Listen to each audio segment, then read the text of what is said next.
Olá, como vai você? Tudo bom? Hoje eu quero aprofundar dois vídeos anteriores. Esse aqui é a continuação de um videozinho sobre arrogância e um outro sobre as doenças iatrogênicas. As doenças iatrogênicas são as doenças que a gente causa quando a gente usa técnica errada, quando a gente usa medicamento errado, quando a gente faz intervenções cirúrgicas erradas. Então, ao invés de curar o mal que nos é trazido em busca de uma solução, a gente não só não cura, como induz outras doenças. E eu lhes falei no vídeo anterior sobre a importância do princípio do mais do mesmo. Mais do mesmo. Ao invés de a gente lutar contra o mal, nós utilizamos o mal para curar esse mal que nos é trazido. É o que o Dr. Milton Erickson chamava de técnica da utilização, né? A técnica da utilização é tão poderosa, tão famosa, que eu gostaria de me referir novamente ao grupo de Palo Alto que estudou em consonância, em sintonia com o Dr. Milton, algumas coisas sobre essa questão do mais do mesmo. Uma delas foi um trabalho que foi feito inclusive no Brasil por uma representante do grupo de Palo Alto chamado Michelle Ritterman. Michelle Ritterman, ela esteve no Brasil, em Natal, no Rio Grande do Norte, e lá ela trabalhou com pesquisa durante muitos anos, foi orientadora de teses, inclusive, e muitas teses de doutorado que foram feitas lá comprovavam isso que o Dr. Milton Erickson desconfiava, que era o seguinte: a família, ela enlouquece, ela adoece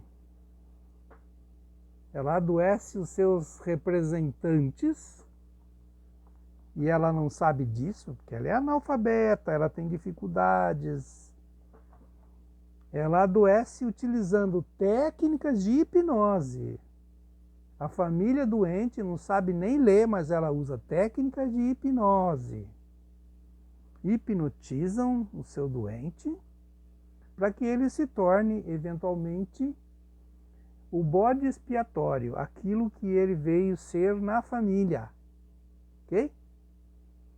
E o que ela comprovou foi o que o Milton Erickson já fazia e desconfiava. O Dr. Milton Erickson era um gênio, o maior gênio da psiquiatria, não é? E ele descobriu então a técnica da utilização, e que no Rio Grande do Norte foi utilizado lá, na faculdade de Departamento de Estudos de Antropologia Médica, que as grandes terapias eram aquelas onde o psiquiatra, o psicólogo, estudavam as técnicas que foram induzidas para a construção da doença e utilizavam essas mesmas técnicas na construção de transes positivos. Quando é para adoecer, aquilo que a família faz sem perceber na construção do seu bode expiatório, do louco da família, ela estaria usando ali duplos vínculos, metacomunicação, triangulação, confusão, conflitos. São técnicas que a família usa sem saber que está usando e que tem a finalidade de enlouquecer. A grande jogada é pesquisar quais são essas técnicas, a comunicação da família, que faz o chamado transe negativo, que é para a indução da doença, e transformar isso usando os mesmos recursos, quer dizer, mais do mesmo, só que agora num transe positivo, na construção da cura.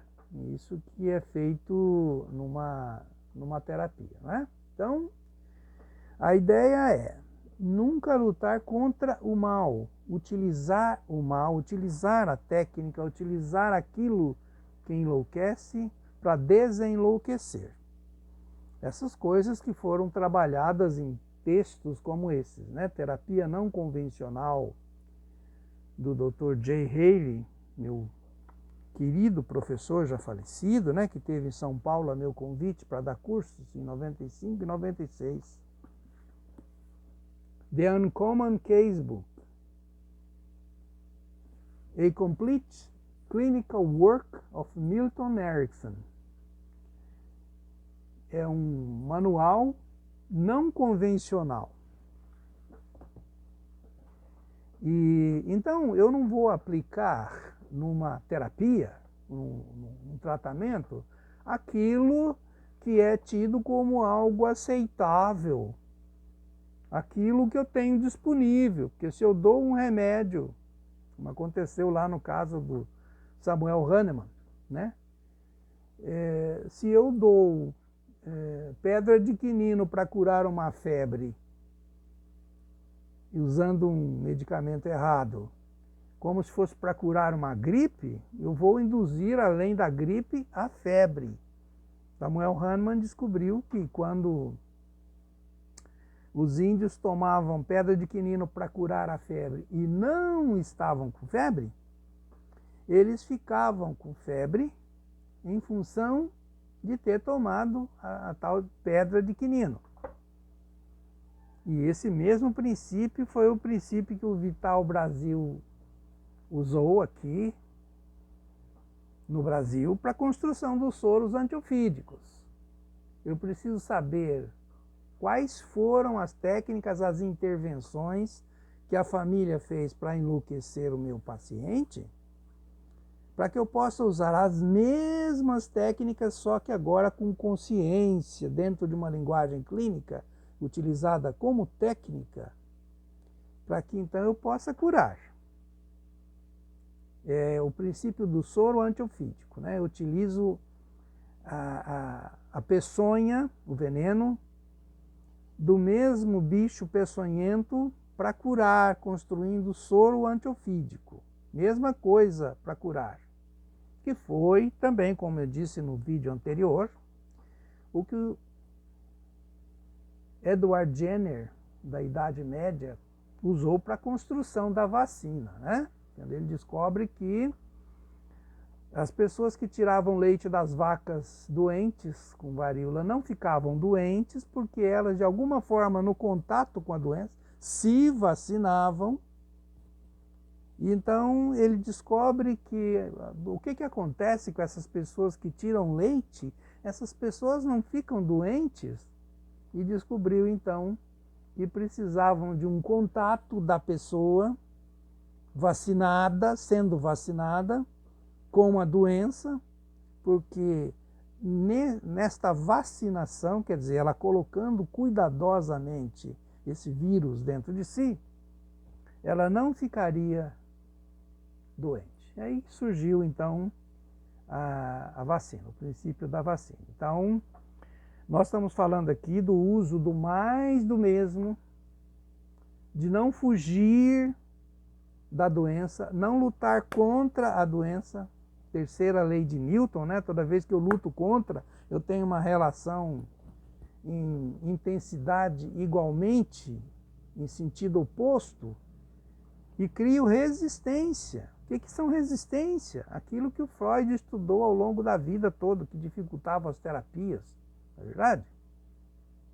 Até que, por fim, ele recebeu de presente da Ana, né? A psicanálise, recebeu de presente quando ele ficou com muita raiva e decidiu que não ia mais falar, queria ficar em silêncio. E o silêncio ajudou ele a descobrir a psicanálise. Não quero entrar nesses méritos, e esse vídeo não é um curso, é apenas uma reflexão. Então, eu gostaria que nós ficássemos atentos, porque às vezes a nossa luta tentando defender princípios básicos, punindo pessoas que às vezes aplicam uma técnica estranha, uma técnica de paradoxação, porque se a indução familiar foi uma indução louca, e eu tenho que usar mais do mesmo, a minha intervenção como profissional pode ser meio louca, né? Pode ser não convencional. Então, muitas vezes a gente pune pessoas que estão fazendo coisas certas por aí, não é? Dependendo, você precisa saber os recursos, os propósitos, o sentido daquilo que foi utilizado, para que você saiba se o que foi feito foi uma falta técnica, uma falta ética, não é? Ou se foi uma conduta certa que às vezes vai sendo punida. Não é? E isso, muita gente paga um preço muito alto.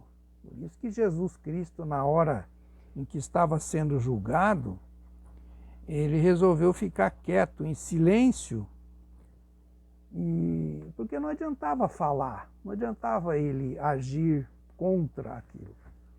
Em alguns momentos da minha vida profissional, quando eu era um profissional, eu muitas vezes optei pelo silêncio. Agora estou fazendo uma autobiografia onde eu conto a minha história, né? Desde a roça, do analfabetismo, de toda a minha história, para que a minha vida seja um pouco melhor compreendida dentro desse trabalho que eu realizei ao longo da minha vida, né? Para quem não sabe, eu não acreditava nessa psicologia pré-fabricada, elitista, e quis buscar alguns recursos fora, porque eu venho de uma família psicótica, que a psicanálise não daria conta. Então eu fui buscar isso fora. Como eu não tinha condição de viajar para estudar fora, o que eu fiz? Eu trouxe as pessoas de fora durante muito tempo, 10 anos, para dar cursos para nós aqui no Brasil. Infelizmente, as abordagens que tinham lá fora não eram abordagens aceitas aqui pela psicologia no Brasil, porque não tínhamos nem literatura, não tínhamos. Eu lancei algumas coisas, mas não tínhamos nem literatura. Então, a ideia desse texto é que você saiba que o que cura é o uso do mais do mesmo, né? Por isso que lá nos Alcoólatras Anônimos, são os alcoólatras reunidos que curam o pobre do alcoólatra que chega, que não são curados por nós profissionais, frequentemente, né? É por isso que no NA, Narcóticos Anônimos, também é a mesma coisa, e etc, etc, etc. Ok? Bom, eu queria, então, deixar como última mensagem, nesse terceiro vídeo dessa pequena série, o seguinte: não lute contra nada, não lute contra o mal. Isso é algo que só traz consequências ruins. Michelle Ritterman nos ensina, quer dizer, ela não ensina propriamente, ela é uma representante do grupo de Palo Alto, que veio antes dela, mas que fez todos esses estudos, que começaram com Gregory Bateson, antigo Gregory Bateson, John Wickland, Jay Haley, Paul Václavic, Chloe Madanius, esse grupo de Palo Alto, que depois se espalhou pelo mundo inteiro, e daí surgiram várias coisas, né? E grandes coisas e coisas não tão grandes assim, né? Por exemplo, eu não gosto de PNL, mas a PNL é algo que surge desse grupo, do grupo do Milton Erickson, do grupo do Peirce e da Virginia Satir, que são os representantes do grupo de Palo Alto e da The Milton Erickson Foundation. Grande abraço para você e obrigado por me assistir.